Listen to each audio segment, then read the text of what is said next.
Welcome to Tokyosaurus. So what's up in Japan? As if there wasn't enough hype for this game already, a recently released interview by Famitsu with Game Freak gave us a much deeper look into the soon-to-be released Pokemon Ultra Sun and Ultra Moon games. The director Kazumasa Iwao and producer Shigeru Omori were the ones being interviewed and was released in this week's issue of Famitsu. We're not going to go through the entire interview, but let's take a look at the 3 most interesting tidbits they left us with. So to start off, the story is again not a sequel. It's a story that diverges from the original Sun and Moon story. Basically, it's going to be the same story with some changes and additions to the original.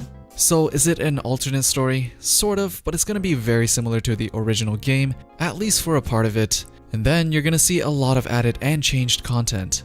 Once the characters from the Ultra Expedition team makes an appearance, that's when the story diverges from the original one and they appear right at the beginning of the game, so you'll immediately notice the changes right from the start. Now on top of a different main story that you're gonna get with Ultra Sun and Ultra Moon, there will also be an additional new episode while you're entering the Hall of Fame. And here's where it gets even more interesting.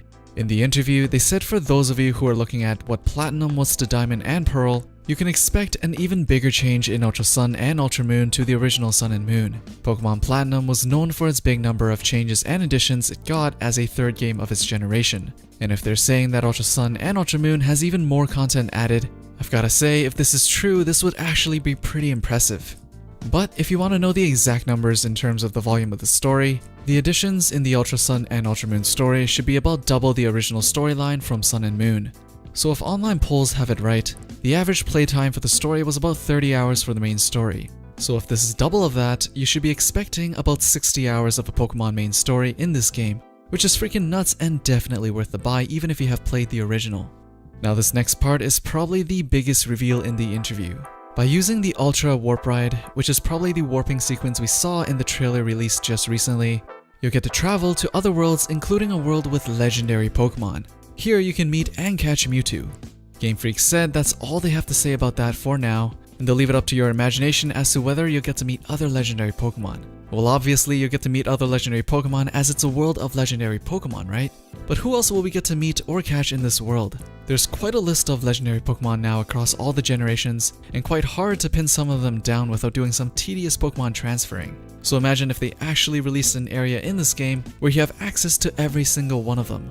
Doesn't mean they have to make it easy to catch them, but just to know that it's possible to find more legendaries from other generations is pretty neat. Now I don't know if Game Freak means we actually get to meet the Pokemon in a story sense, or if it's just the good old find the legendary somewhere and fight/catch them. But they're making it sound like there's a lot more to reveal here, so I'm just gonna wait till they release more info, or until the game just comes out.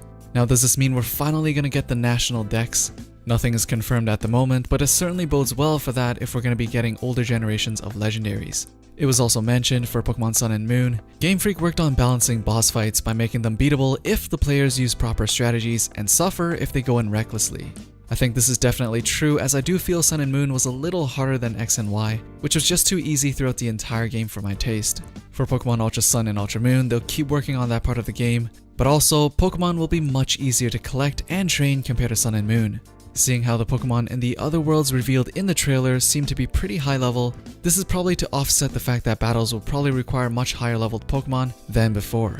Hopefully this also means the difficulty of the fights are also harder than before, so that we can spend more time battling trainers than just pure grinding.